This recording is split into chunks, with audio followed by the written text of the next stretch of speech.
Hello everybody, and welcome back to Mission MCU, where we discuss everything in the Marvel Cinematic Universe. We are your hosts, Ryan and Ashley, and today we will be discussing Captain Marvel, a movie about deception, finding your identity, and the subjectivity of memory. And oh yeah, flirkins. So Ashley, before anything else, what'd you think about the flirkin? The cat goose. What'd you think when that happened? That was shocking. I honestly, when I was making my notes for the movie, I didn't even, having watched it 2 times already, I didn't even think to put it in here because it's just kind of like a side note, but it is such a, what the heck was that moment? And I just wanted to get your thoughts on that first. But anyway, so before we dive into the film, just a few quick notes, a few quick details. Captain Marvel was the first movie released after Stan Lee's death. So Stan Lee was basically the creator of Marvel Comics, so rest in peace to Stan Lee. This wouldn't be anything without him. Captain Marvel was released on March 2019. That is a very interesting fact because Captain Marvel, although it is set in the 1990s, it was released in between Ant-Man and the Wasp and Avengers Endgame at the very end of the Infinity Saga. So kind of a reason why I feel it got a negative perception, which I will dive into a little bit later. There's some things that kind of just threw it off, the timing of releasing this film in between 2 of the bigger films of the Infinity Saga. Like I said before, this is a movie about deception, the subjectivity of memory. So without going into any details, let's just talk about the overall theme and what you thought about the movie. My favorite part was the ending. The ending? The ending. I wasn't impressed. I caught myself, playing on my phone and, not really paying attention to the movie because there was nothing engaging about it. I'm very interested that you said that because this, like I said before, this movie was not highly acclaimed at the, when it was released anyway. So for you to have that opinion, it kind of goes right along with the overall thought of this movie. But I will say, from my perspective, I didn't like this movie much either the first 2 times I watched it. But when I went through and really paid attention and was watching it for the details to break it down in this episode, I actually got a renewed appreciation for it. It's not towards the top of my list of movies, but it definitely moved up. It was at the bottom of my list for sure, and I'd say it's more middle of the pack now. And I'm actually excited to go into why I feel that way. I'm still excited to go into why you don't like it because I guarantee you're gonna shed some light on some things that how I felt the first 2 times watching this movie. Right. So, but as far as the overall theme and the progression of the film, yeah, we go, like I mentioned before, it's about finding identity. Carol, she has this traumatic event where she loses her memory, right? She shoots the light speed engine in the ship and then gets knocked out. She is encased in this newfound power, but then she's taken by Yon-Rogg and the Kree, and then this is her life. This is all she knows. She knows nothing about her prior life on Earth until she stumbles across it throughout after fleeing the Skrulls in the beginning of the movie. I feel that it was an interesting topic to dive into as far as a Marvel character goes, but I also like how, as the film progresses, she has a gradual reveal of her memory, right? It's not all of a sudden, it's not too abrupt, anything like that. I felt they did a good job there. And also, I think it was very well done as far as keeping it in an action film, as far as they had some humor strewn in, especially between Carol and Nick Fury. I felt that was a good touch where it wasn't all just seriousness throughout. They had some comedy to kind of lighten the mood a little bit. Right. And then in contrast to Captain America, there was no relationship in this one, right? So that wasn't a side thing to kind of talk about or dive into I know some people kind of feel like it left the movie a little stale. So there wasn't something to get attached to. Yeah, you kind of thought she was going to be with that one guy in the beginning, and then... Right. it just never ended up being anything. But the whole dynamic of the movie was very confusing. Mm-hmm. Mm-hmm. Watching for the first time, I was like, what are all these people and all these names? And, it was really hard to follow, which I feel like is why it just doesn't, hold that, good movie value. Right. Yeah, I can see where you're coming from, especially. I felt the movie, the first 2 times watching through, was kind of bland. I had to make a concentrated effort to stay attached while I was watching the movie, right? I wasn't encompassed in the storyline as it was going through as much as other films. Right. No, I definitely see that from your perspective. Let's dive into talking about Carol herself, or Captain Marvel. So she's a woman they established that she's a woman that's doubted, she's been knocked down all her life. She goes through those memory spurts. The first thing we notice when she wakes up out of her sleep at the beginning of the movie is she has these dreams of her not rising to the occasion, not being enough. right? So they try to establish that theme early on, right? That she's being held back. She's not fully capable, or she's not reaching her full potential. Full potential, yes. Now, it's not that she doesn't want to. She wants to, because we see that she always wants to bring out her power, especially at the beginning when she's dueling Jan Rog. Right. Yes. But he holds her back, right? So it's not a matter of she can't find herself. Or manipulates her to control it. Exactly. So as you go through, you are constantly shown these opportunities for her to release her power. Like right off at the beginning when she's fighting, she knocks Jan Rog off his feet by releasing her power, right? She's captured by the Skrulls. She uses her power. She starts to reveal it a little bit more, and then she's able to break through those restraints on her hands and then flee the Skrulls. Right. You find also instances where that power is being limited and taken away through, like, even when she's being doubted, let's say. So, like, when they are actually trying, at the beginning of the movie, when they're trying to go and retrieve their teammate, the Kree squad mate, and they're on the bridge about to go infiltrate. And she has this plan on what they should do, and Jan Rog instantly, shoots her down. Like, no, don't do that. That's a little too reckless. Let's go with my plan. Right. So just little subtle things here. I think they did a good job of that. And then constantly being deceived, manipulated through Jan Rog, where her memory is suppressed because this is just what she believes. She's not thinking for herself because she doesn't know. She's only believing what she's being told. So what did you think of Carol as you were going through the movie? What did you think of her character by herself? I mean, by herself, I feel like there is a good dynamic in the movie. I just wanted, more of, who she is, what she does. You don't get a whole lot of, character development. There's just not... I mean, she just kind of finds out who she is. Right. Yeah, that is something that I must agree upon. There's not a lot of depth at times throughout this, and I feel like sometimes I don't connect with her character as much, only because there's certain scenes where I just feel that emotion's not there, right? And in times you feel it should.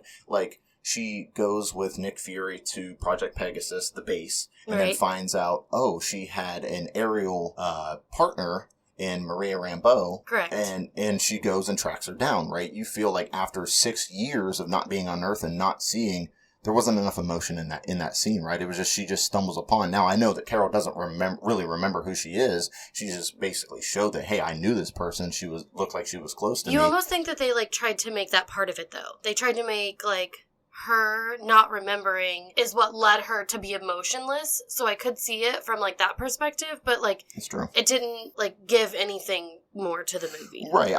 I feel of going that route, I just didn't connect enough on that aspect. Right. There's definitely others. Like I said, I have a new appreciation for this movie, so there's definitely other aspects that I latched onto, but I feel that was still one that was yeah, you know what, I still see that. I just want a little bit of emotion there. How would I put myself in her shoes, right? I'm stumbling upon somebody that I must have known for years, and now a 6-year span has gone by without them seeing me, thinking I'm dead, and everything. I feel it would hit me a little harder. I just feel that wasn't displayed enough. That's all. Just a little tidbit there. Yeah, I agree. But the last thing I do want to say about Carol is, even though there are kind of moments that it doesn't feel like she brings that emotion to certain times of the film, I feel she does have some comedic moments that I actually laughed at. Yeah, I laughed at this time, especially. I noticed them a lot more, and it was that was a good part to spring in there, especially with Nick Fury. I think they had a good dynamic going through the bulk of the film, and I think that actually brought a lot of my appreciation to it. Actually, an interesting part of her character, now that I'm thinking about it, is as she is going through, all she has known, and these memories that come back to her, they're only memories of her, at least that are revealed, that's of those when she's got knocked down, right? So as she's going through this process of finding out her past and her time spent on Earth, she knows nothing of these positive times, things where she was up. She had a wonderful friend in Maria Rambeau, and her pilot partner, and then she, is part of Pegasus, one of the head organizations and projects in the country at that time. So it's she doesn't remember these times where she was living high, right? So this theme of deception also encompasses her life because she's only known and believes in these times especially when she was younger, through her memories, that she was knocked down. So I think that also kind of plays into a more meaningful reveal at the end when she does become her true self. Right. So let's dive into Nick Fury a little bit here. It was interesting, especially in the reveal order, the release order of the films when it was right before Endgame, that you're seeing a younger Nick Fury. As you're watching him through the release order, you've known him through the first ever movie, Iron Man, when it was released back in 2008. You actually see him in the end credits scene. So it's like you've known Nick Fury this whole time, and now all the way at the end, you're going back to a younger version of him. So it was kind of interesting dynamic. I think that threw a lot of people off, but it was interesting to see his so-called beginning of S.H.I.E.L.D. and then the Avengers Initiative, right? To see what kind of things does he talk about that happened in his past that leads him to be the way he is as far as seeking out extraterrestrial threats, things like that, where Carol Danvers, Captain Marvel, and the Skrulls and this whole Kree war is a big part of what led him to be so adamant about starting the Avengers Initiative and saying, we need people to defend this planet, because before now, we never thought there was any kind of extraterrestrial threat. Right. And it's like, now this all of a sudden happens in the span of a few days. Oh my gosh, we're not ready. We're not prepared. So it was interesting to go back and see that dynamic for him to say, okay, now there's some understanding. He's not just this guy that randomly just creates this organization. Like you got his whole backstory in this film. Right, exactly. And you kind of see through his emotion how it changes him to take this on now. But I also like what I thought was interesting, where a person coming in from the outside, who doesn't have superpowers, is part of S.H.I.E.L.D., this organization that deals with extraterrestrial and otherworldly beings and occurrences, where he comes in, he finds this girl that's wearing this ridiculous clothing that looks like he mentions she was going to play laser tag, and then now is drawn into this adventure where he's facing extraterrestrial life. He just takes it on with a full head of steam. Like, he's in the vehicle with who he thinks is his partner, Coulson, and then once he gets a call from Coulson, it's revealed to him there's a Skrull been sitting in there this whole time. He doesn't panic. He takes care of business, but he's probably thinking in his head, like, what in the heck is going on? But he's like, he dives deeper into it. He's not afraid. He's not calling his superior, or anything. He's taking it on, and I really like that about Nick Fury, because you see that throughout the rest of the movies, that he's headstrong with this, right? He's a good initiator and leader for the Avengers, that he's one that they can look up to and bring them together when needed. And then at the very end, you see that he is the creator of the Avengers Initiative, so it establishes him as that, like, the father figure to all the Avengers when eventually we get to the movie and, they all come together. Right. So I want to take a second. What did you think about Maria Rambeau, her partner that was also a pilot with Project Pegasus?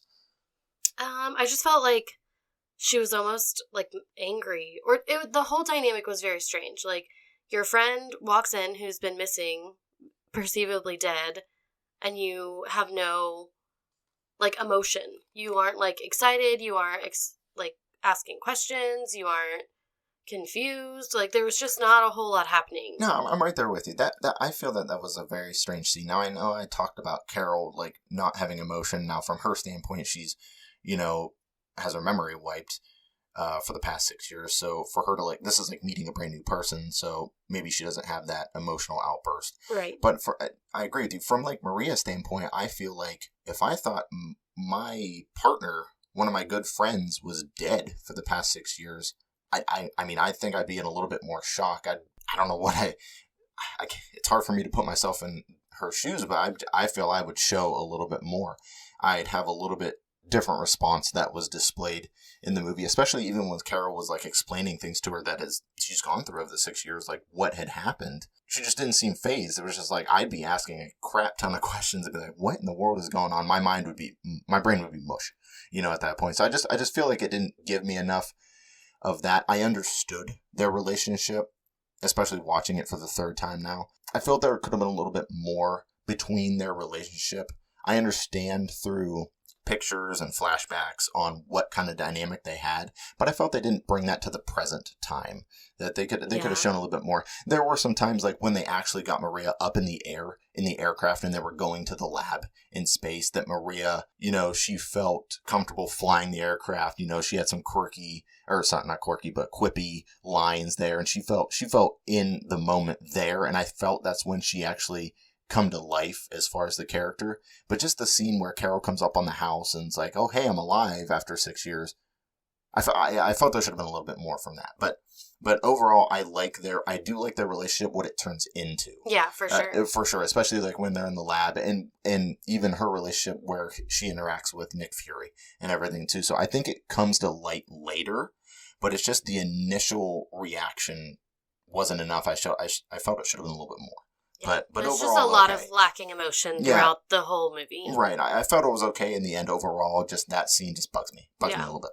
But I will say, one positive thing about Maria though, she is that anchor for Carol with her memories and her past, right? So it's like up until that point, Carol's only finding pictures. She's only finding documents that had been redacted in the base, right? So she's only seeing printed material that's like, okay, here's proof that I was here. Right. This is the first human emotion and connection that she does find from her past that, kind of does it in for Carol. Like, okay, this is legit. Yeah, and that can help her just recollect any kind of memories that she had. Like, that's a huge... Exactly. It goes from one thing to seeing a document or a picture, and then you're like, okay, I can tell I had this emotional connection with this person. Like, it's coming back to me now. Right. Like, this is something I had and lost. That's a little bit more impactful, and I feel that's a very good quality for the movie that they did add in there. So I felt that was great. That really sparked it for me, besides any of the emotionless scenes. Right. So let's go ahead. I'll go ahead and kick this point off, involving the Kree and the Skrulls and Lawson. So that could be something that's very confusing, especially going through your first time. So just to speak on that a little bit, Dr. Lawson, or as you learn to know her name as Mar-Vell, was part of the Kree faction in this Kree-Skrull war. Comes to Earth, she disbands from the Kree. She just doesn't feel that that's what they should be doing, and she feels it's not right. She comes down to Earth, becomes a member of Project Pegasus, and I believe S.H.I.E.L.D., and she develops through using, even though it wasn't on screen, she uses the power of the Tesseract to power that light speed engine that powers that ship that they end up getting shot down in, right? That you find out through a flashback. But she comes down, obviously the Kree kind of find out where she is, understand and learn that she's doing this to help the Skrulls, so then they send Jan Rog to take her out, and take the light speed engine for themselves. So then the Skrulls can't escape their reign, basically, in their conflict. Correct. So just shedding some light on that, and then ultimately Dr. Lawson develops the lab in space now that's hovering, cloaked in space, that's actually holding the Tesseract this whole time. So we'll dive into the Tesseract here in a little bit, but yeah, she develops this base in space to house some of the Skrull refugees and keep them safe while the Kree are out looking for them and trying to oppress them, basically. So how did you feel about that dynamic? I found actually that was a pretty key point in the movie, and like I said, I had a little bit more of appreciation for that, especially because I think the first two times going through that, I was a little bit confused on that whole dynamic. I don't know why, but I did not catch that she was part of the Kree. So I always wonder, like, why are they after her? Did they just know that she developed this light speed engine?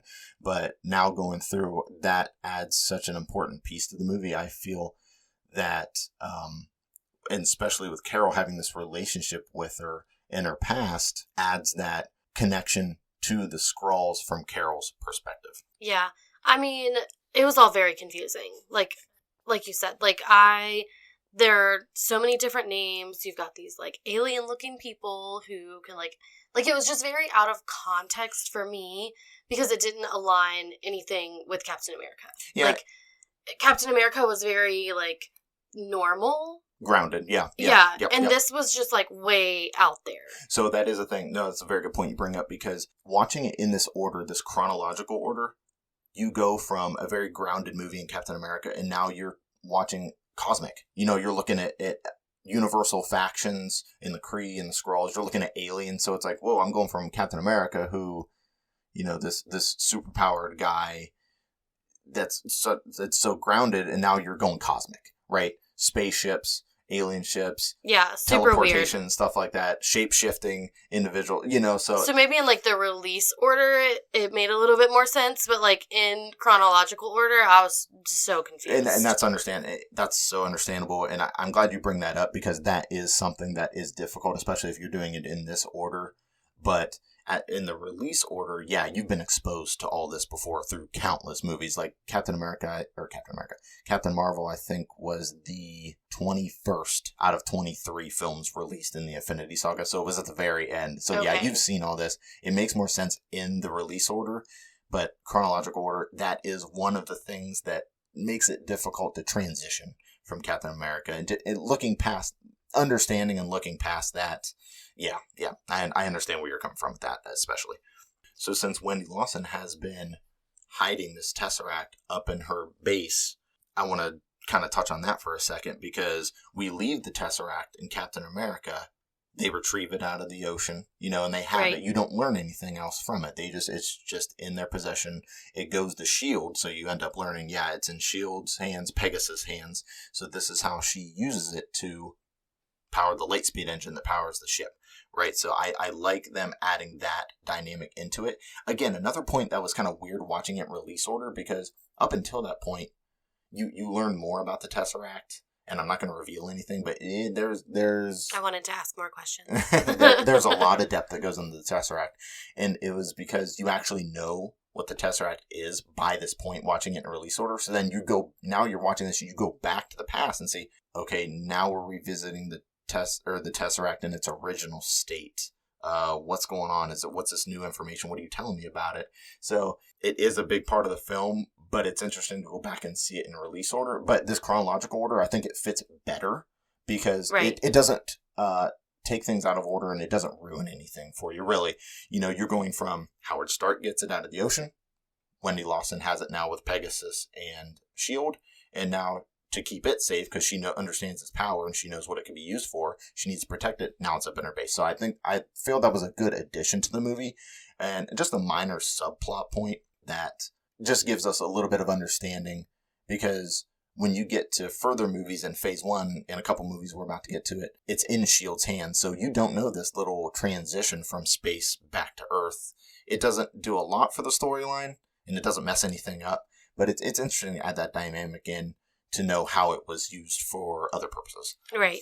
So a couple of the last characters I'd like to talk about. Let's talk about a couple of the villains, the antagonists of the film. Yon-Rogg being one, and then there was a small addition of Ronan the Accuser. He was one of the guys that came in those ships at the very end, and Captain Marvel was flying through them and destroying them as she's flying through space, right? Ronan the Accuser, he's going to come back in the Guardians of the Galaxy 1, which is a movie I think you're really going to like. That might actually be your favorite movie. I'm going to make a prediction here. But he's just part of the Kree. He's also, he's just kind of like a very powerful, you want to say like general, admiral in the Kree. So he just kind of gets established here. Like, again, in the release order, you already know about him from the first Guardians of the Galaxy movie. So then he comes back and you're kind of scratching your head. Yeah. He doesn't play a big part. So this is just like kind of a weird prelude. Yeah. It's a weird prelude. He just kind of makes his entrance. You kind of see him for the first time. He even makes that line. He says that line of like, "We're going to come back for the weapon." And he's like, "Sir?" And he's like, "The woman." He said, "The woman, we're going to come back for her." So he kind of like makes his mark there just very subtly and then dips out. But Yon-Rogg, the main antagonist, the one that's, deceived Carol this whole time and has kind of led her believe that she's not who she really is and everything. What'd you think of him? I'm very curious to hear this part. I felt very deceived. Like, in the beginning of the movie, you have no idea. And you're, like, on this, like, you think that the Skrulls are bad. Like, he does a very good job of, like, portraying this, like, really good guy who's just trying to help her and help her control her power so that, like, she can use it in a better way. So he's making her think that everything he's doing for her is to her benefit. Right, exactly. So then when you get that turn of events of like, oh, he's really the bad guy, like, that, I was so confused. I feel that is a good plot point that they did in there, that it was that reveal where you kind of got subtle hints that he didn't want her to find out about her memory, so you got this inkling that, something's going on there. He's not who he truly is made out to be, right? Right. And there's little hints, but then at the end, I do like the big reveal that when she remembers everything, he was the one that come up and killed Marvel. You know, I did like that dynamic. It was a very good twist that kept me involved and kept me kept me encased in the plot, for sure. Especially because he's using Marvell through her, like, when they hook her up to the whatever. The Supreme Intelligence, yeah. yes. Like, he's using her to deceive the whole situation. Right. So then to come to find out that, like, he's the one that killed her, like, it was very well set up. I will say that. Yeah. No, I agree. I feel using him as the antagonist as that plot point in Carol's journey throughout this, I think very well done. No, I agree with you. Very well done. My thing with him, he's not an A-tier antagonist or villain. Like, when I know he's the villain, I never once thought, like, oh, how's Carol going to handle this? How, I was never worried because he wasn't a threat. No, at the very beginning when they're sparring, she blasts him off of her. Yeah. Blasts him across the room. And that establishes, I felt at the beginning of the movie, that establishes, like, he's not even a threat. Unless throughout the movie you would reveal that he has extra powers and is stronger than he was portrayed at the beginning. But he never was, So I never really I knew he was the antagonist, but I never had this threat like Carol can't handle him. Right. Like, and especially with the point that Carol's powers have been suppressed this whole time, it's like, okay, you're not going to go through the whole movie with her staying suppressed, her powers being suppressed.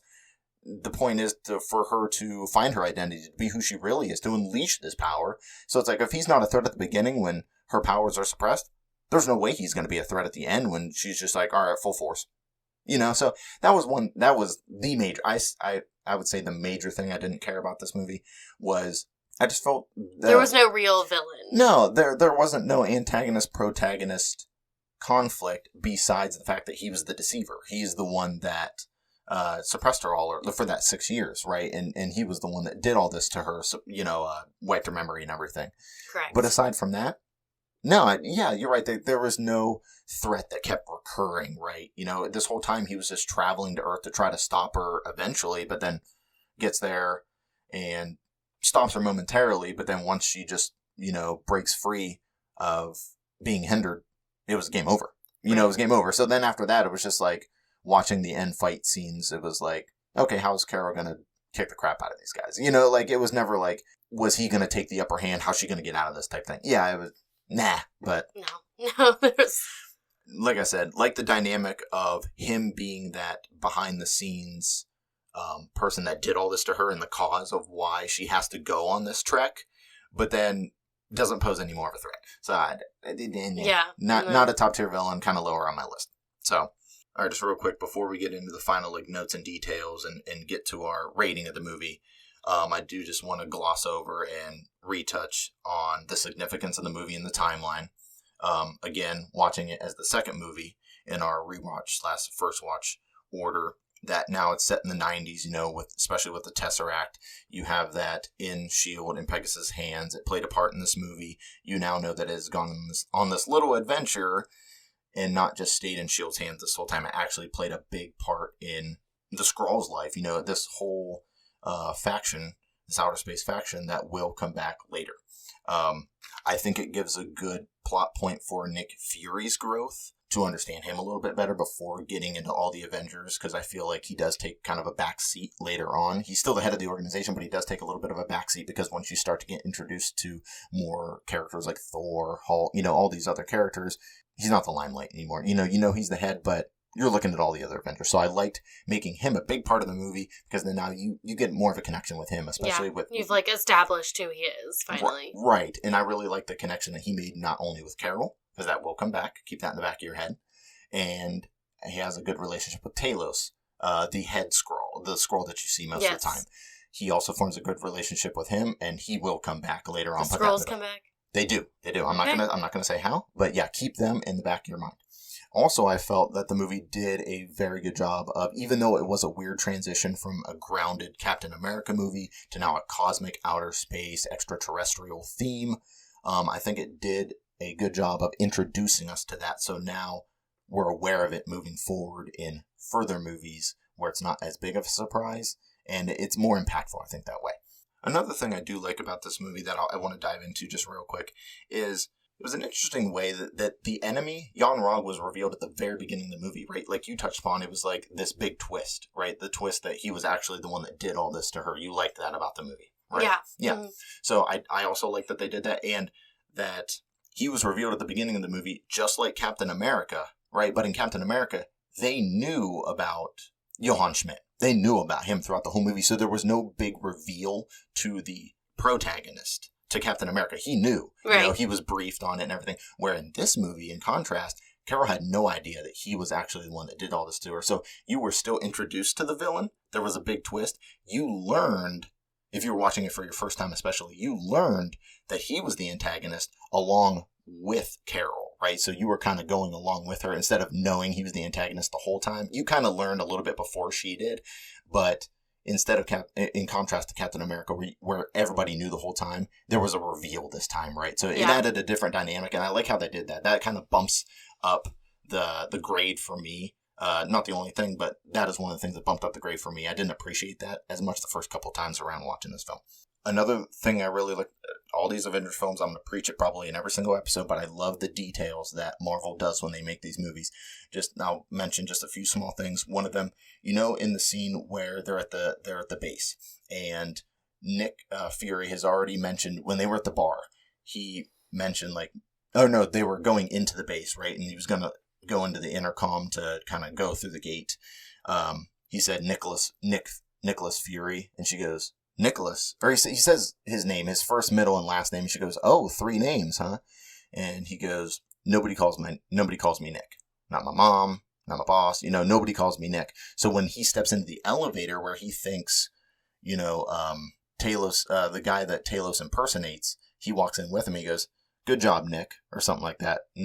Fury kind of looks over and he kind of understands that's not who he really is, right? So I love those little details that you can pick up on.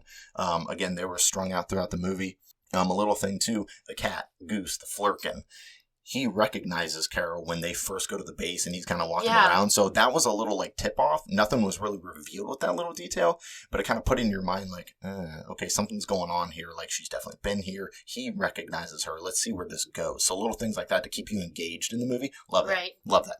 Ooh, okay, so here's something I forgot to mention when we were talking about Carol, but I actually really loved. This actually was one of the big things that I bumped my appreciation for this movie, was things like, the scene where Carol and Fury are escaping the base, right? And they're being tracked down by the agents, and Agent Coulson, his partner, comes and draws the gun on him in the stairwell. Yeah. But he lets him go, right? So Fury says, Carol's asking about him, wasn't that your partner or whatever? And Fury says that Coulson went with his gut against orders. It's a hard thing for a human to do. So he mentions human to do. And the awesome thing was Carol was about to leave Fury before that. And she stopped herself, turned around, and went back. So she did the same thing moments before. Right. And I didn't catch that my first couple of times. No, too. I didn't. So yeah, she was about to leave, comes back to save Fury. And then right after that, Coulson does it. And then Fury mentions that was a very human thing to do about Coulson. But Carol picks up on that, and it gives her that relief that she's a human. Yeah. She's a human with these powers. She's not Kree. She's not Skrull. She's not this cosmic being. Even though she has these powers, she's human first. So I think that was a big key that kind of brings her mentality back. This place was important to me. I'm deep down human. Yes. Right? And I love that. I loved that. We also did say that there wasn't a lot of sentiment to this movie, like there was Captain America, right? You had the love relationship between Peggy and Cap. There was no relationship in this movie. Even the interaction between Maria and Carol, there wasn't a lot going on there. But I loved that there was some, though, I feel. And the first sense of sentiment we got was when Talos, the head Skrull, he comes into Maria's house and he's talking to them. He reveals himself and he's being all nice. Yes. And he's he says, "This is a war and our hands are filthy from it too."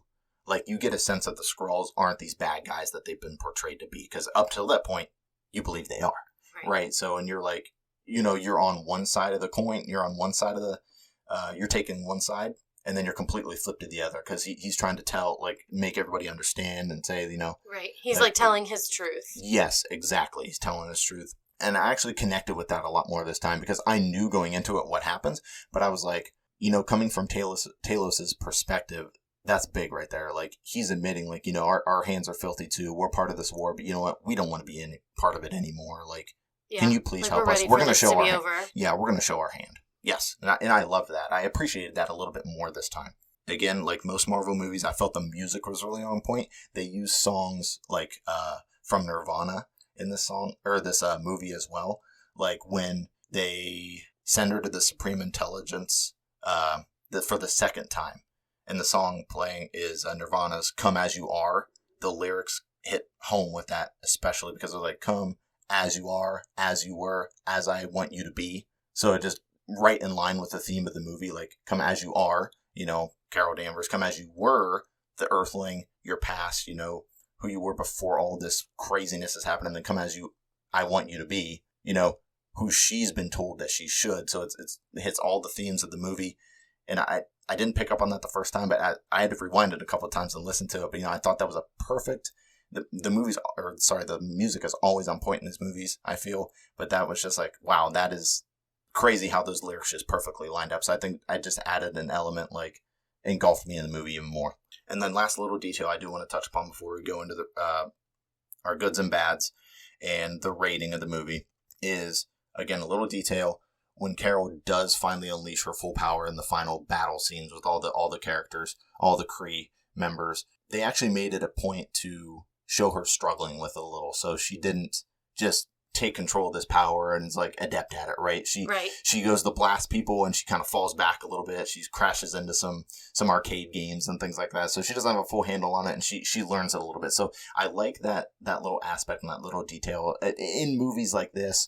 It pulls into that, like, she was always told to suppress her powers, so, like, now she doesn't really know its full potential. Exactly. And it adds a realism point, too. It's like, when you go to do something for the first time, it's never perfect. It's never perfect. So I like those little details that it makes me appreciate it a little bit more. And it makes you kind of connect to it a little bit more, too, because you're like, oh, yeah, everything, you usually do. It's not perfect the first time, like you said. Yeah, so I love those little things. Now that I'm going through and watching these in a more detailed fashion, yeah, those little things make the difference. All right, so lastly, before we go into our ratings of the film, Ashley, just give me off the top of your head, what are a couple of things that you actually really liked about the movie? What was your goods? Kind of as we talked about, just the twist of him having this control over her, but her thinking that, like, he's doing everything that he can for her. Like, everything's about her, and he's trying to make her better, and then that twist of, like, oh, well, he's really the bad guy. Which I do feel like gave a lot to the movie.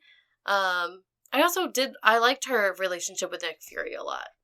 Just like the joking and the like lightheartedness of that. Like, I truly appreciated the sprinkling of little quirky things, because I feel like that was something that kind of kept me engaged in watching it. No, completely agree. Those are a couple of my goods too. Just kind of branching off what you said, those are a couple of my goods as well. Like I mentioned before, I like the action mixed with comedy. I felt it kept me engaged. It wasn't all serious all the time. Even though there was a lack of relationship, I feel like the comedy made up for it. It didn't really take away from Carol's growth or progression. I love seeing building that base for Nick Fury, his motivation to create the Avenger Initiative and start that. Oh yeah, I would say that the end, just like that ending when he's like typing it out, like that, I like wanted to keep watching more. You like the music, didn't you? You like that music makes it, doesn't it? It does. Kudos to Alan Silvestri, the one who composes that theme, the Avengers theme. Oh, it comes back so many more times. Gets the blood pumping. No, I agree. I'm glad you... No, it doesn't. It gets the blood pumping. I'm glad you mentioned that. Like you said, I love the relationship between Carol and Fury, and even Talos mixed in there. Like I said, those do come back in later films. Yeah. I felt they did a good job of the gradual progression of the reveal of her past and everything. It wasn't all abrupt all of a sudden, so it didn't take away. Yeah, it wasn't like super overwhelming. Exactly. So those are my goods. Do you have any what are your bads for the film? Just the lack of emotion throughout the whole thing. That pulls me into a movie. Like, that's something that really engages me. There was no, like, relationship aspect. I mean, she had good relationships with Fury and the Skrulls, but, like, it just wasn't, there was no, like, good connection. No, I'm right there with you. That is one of my things. I didn't really care for the movie all that much. That kind of knocked it down, especially going through the first two times watching it. Yeah, I needed an engaging factor, and there wasn't one. Right. You needed that other element. No, I'm right there with you, 100%. There was a couple things that I did actually see this time and noticed that I didn't the first couple times. So, when she was going through her memories, especially the scene when she was in the military and she was doing that rope climb scene where she was jumping from one rope to the other and she fell. Yes. Okay. There was a scene where as she's laying on the ground, she clenches her fist and you can see her power rise out of her fist. But the thing is, at that time, she shouldn't have had the power yet. So I don't know if that was a little miscue in production or whatever. The only explanation I can see is at the time when she was going through that memory, she was captured by the Skrulls. And I don't know if that was just a projection of her in reality, in real time projecting into that. Exactly. That's the only thing that could be it. But if it was a miscue, that was one thing I noticed. I was like, well, that doesn't make sense. There's just no explanation for it. Right, exactly. But if it is just her on the outside projected into the memory, then I get it. For sure. Something you will notice, something you'll notice when you watch Iron Man is, in Iron Man, they didn't call themselves S.H.I.E.L.D., right? They called them the Strategic Homeland, da-da-da. They spelled it all out. In this movie, set in the 90s, they called themselves S.H.I.E.L.D., right? They're S.H.I.E.L.D. agents, okay? Nothing going on there. But when you watch Iron Man, you're going to see that switched up a little bit. And I don't know if that was just, that was a miscue or whatever, but in Iron Man, they kind of spell it all out. They don't call themselves S.H.I.E.L.D. until the very end. I'm not really ruining anything with that, but they do appear in Iron Man, the next film we're going to watch. But that was just one thing. Since Iron Man came out first in the release order, they didn't call themselves S.H.I.E.L.D., and that was a big thing that related to the comics, I guess, was at the end, they called themselves S.H.I.E.L.D. It was like, okay, they're established now. Well, in this movie that's set in the 90s, way before Iron Man, they called themselves S.H.I.E.L.D. already. So it was just kind of like a back and forth, just a little thing, but it was something I noticed. I was like, okay. The continuity was kind of messed up there a little bit. Especially, knowing, it could be one thing for it to be, reversed, but, knowing that this is where it should have been released, and then, not having that continuity. Right. No, absolutely. And that's a big thing with the Marvel films in general. This MCU is the continuity. It's one big timeline. It's one big story with, you're watching little individual pieces at a time. So keeping the continuity is very important. Right. Again, like you said, Carol being nonchalant about her memories being recovered, and that emotion's not there. You touched upon that. And then the methods of how her past was revealed. I liked the documents. I liked seeing it was photo evidence that she was part of the past. Right, and everything. That she was an Earthling. Right. That she was there. But then the whole thing about the incident with Dr. Lawson and the Lightspeed engine, that was revealed where Talos brought an audio tape, a CD with the audio on it. Oh, yeah. From the interaction. And it was I just didn't feel that did her justice. This is a big moment in her life that's caused all this turmoil, and now she's going through to discover her past. And it was just, she revealed it from an audio file. It wasn't a big epiphany, a big realization moment, right? It was okay, let me listen to this audio file, and then, oh, that's how it happened. Yeah, she didn't come up with the memory on her own. Right, it was told to her. So I thought that took away from any emotional stance you had with her regaining her memory to lead to the big reveal, and then it was just kind of the rug was pulled out from under her kind of thing. And then lastly, we touched upon it, I feel Carol is extremely overpowered. I honestly think she's just overpowered. She flies straight through ships. She's indestructible. She can fly and things like that. And especially we talked about, there was no battle between her and Jan Rog at the end. It was just you knew she was going to win. So there was no anticipation. There was no, that just kind of drawn away a little bit from me. And to me, she's just kind of boring. Yeah, well, when she's overpowered like that, I just feel that's boring. These characters, they need to have flaws. They need to have something that can stand up to them. And at this point, especially in this movie, I just felt there was nothing. So I was what's the risk? I'm not watching it to see how is she going to get overpowered and then get out of the situation. No, it's just okay, how's she going to kick their butts? It's nah. You're okay, let's get this over with. Right, exactly. You're kind of all right, what's the next phase here? So we'll go into the rating portion of the episode here. So the critics' score when the movie was released was a 79 out of 100. Actually, I was very surprised to see that based on how it was perceived. The audience score was a 45 out of 100. And we talked about, I felt a weird timing when it was released in between two of the biggest movies to date, actually, even going into phase 4 of the MCU. It was weird to, introduce a character, like do another solo movie with Captain Marvel after Avengers Infinity War, which was at that time the biggest movie in the MCU. And now, the hype from Avengers Infinity War, you're like, oh my gosh, like, what's next? What comes? We need a conclusion to this. And then you put a solo film in there, and it's like, obviously it's not matching the hype. Yeah, it's not matching the expectation. And then it was just, like, absolutely terrible. Right. So, I mean, I'm not going to agree with you on that, because I have a newfound appreciation for it.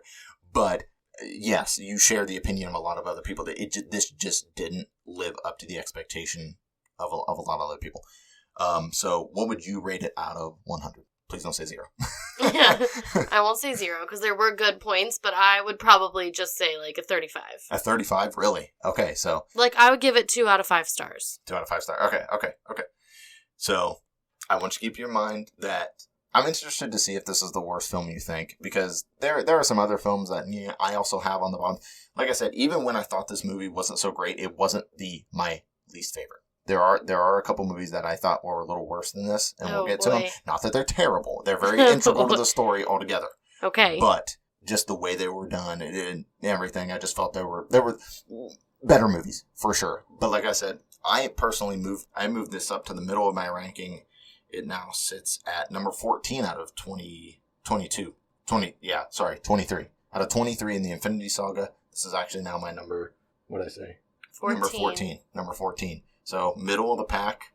Like I said, still a lot of movies better than it, but I had a newfound appreciation for it. My rating is actually an 83 out of 100. I know that seems really high. I know you. I know, but like I said, third time watching through, I was able to watch it with a little bit more understanding and detail to it. But like I said in the previous episode, my list is very fluid. So we might be going along and I readjust it. So right now it's sitting at an 83. That could change. It could go, I don't know how much it would go up because there's more movies that I feel are better, but it could go down. I don't think it's going to go down a lot, but it could shift somewhere in there. So 83 out of 100 is what I'm going with. Okay. All right. So the next movie we will get into is genius, billionaire, playboy, philanthropist Tony Stark as Iron Man. So now we're going back to a grounded setting in the realm of Captain America. We're not going to be cosmic. Thank goodness. Yeah, we're not going to be cosmic. So it's transitioning back, and we're going to stay here for just a little while for a couple movies. So we're going back grounded. We see how we're continuing with establishing the pillars of the original Avengers leading up to the Avengers film. And, you go through seeing how Tony Stark, this rich billionaire, has it all. What kind of journey he goes through to become Iron Man. So I think it's very interesting. I think you're really going to love this movie. This is one of my favorites, even though it is a solo film. This is the movie that started it all back in 2008. This is the reason why the MCU is the way it started it out and has blossomed into what it is. So I'm very excited for you to watch this. Yeah, I've seen actually a lot of Iron Man, like the movie itself, like from watching in the background with like other people, but I've never paid attention to it. Okay, so. no, I'm very sitting down, paying attention to. I'm very, very curious and very excited to how you feel about this movie when we come to break it down next week. But definitely watch. So I told you not to watch the end credit scene for Captain Marvel. It would have ruined stuff. Definitely watch the end credit scene of Iron Man. I want to give you a task. So this is the third film in our rewatch / first watch series, but I want you to kind of watch the scene twice. Watch the scene with how we're watching it in this order, right? I want you to watch it again and try to perceive Nick Fury, your opinion of him. Try to block out Captain Marvel. And try to get a perception of him if this was the first movie, like we're watching it in release order. Yeah. So it's gonna bring a different dynamic. I'm curious to what you think. We hope you enjoyed listening to our in-depth discussion about Captain Marvel. Like always, we would love to hear from you. Do you agree with our takes? Do you disagree? Is there anything we missed in our analysis? Please reach out to us on Twitter, Instagram, and Facebook by searching Mission MCU Podcast, or you can email us at missionmcu@gmail.com. Don't forget to subscribe so you can stay up to date on our latest episodes. Be sure to tune in next week when we break down Iron Man. Thank you so much for listening, and we'll see you next time on Mission MCU.